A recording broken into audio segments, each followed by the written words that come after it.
High, আমি ইসান। আশা করি তোমরা সকলে ভালো আছো, সুস্থ আছো। সো আজকে আমি করেছি ফেল।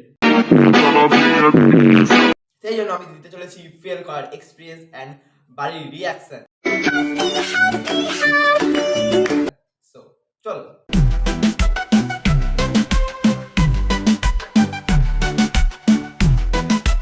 বললাম না যে আমি পাস করেছি, আমি সত্যিকার ফেল করেছি। তোমাকে কি তুই ফেল করেছিস? এই মুহূর্তে ঘর থেকে বেরিয়ে যাবি। এত টাকা খরচ করলাম তোর উপরে আর তুই ফেল করেছিস?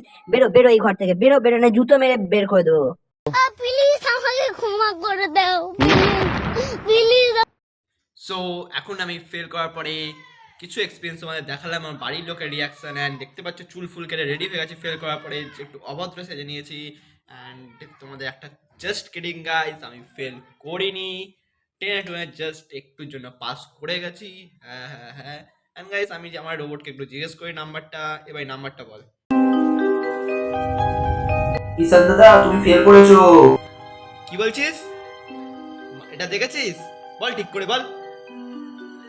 দাদা, তুমি 74% পেয়েছো, একদম শিওর শিওর। হ্যাঁ, এবার ঠিক বলেছিস। হ্যাঁ গাইস, এটা ওর মতে ওটাই। তো আমি পেয়েছি 74%। সো তোমাদের জেনে নিন, অনেক জানার ইচ্ছা ছিল, আমি জানি। সো অ্যান্ড যাওয়ার পরে পাস তো করে গেছি। ও পরের বছরে আমি প্রচুর চাপ হয়েছে, সামনে যেহেতু মাধ্যমিক। তো আজকের ভিডিওটা এখানে নিয়ে চুল ফুল কেটে নিয়েছি। কারণ একটাই কারণ, চুল ফুল কাটার এখন ছাপড়ি স্টাইলে একটু ঘুরতে ঘুরতে যাবো। জানি কোনো মানেই হয় না ছাপড়ি কাটার, একটু ছুটি ফুটি রয়েছে, কেটে নিলাম জাস্ট ছাপড়ি একটু সাজলাম, কারণ আমি জন্মগত ছাপড়ি। অ্যান্ড দেখা হচ্ছে নেক্সট ভিডিওতে। খুব তাড়াতাড়ি মা বাড়ি ব্লগ আসছে। অ্যান্ড আজকের জন্য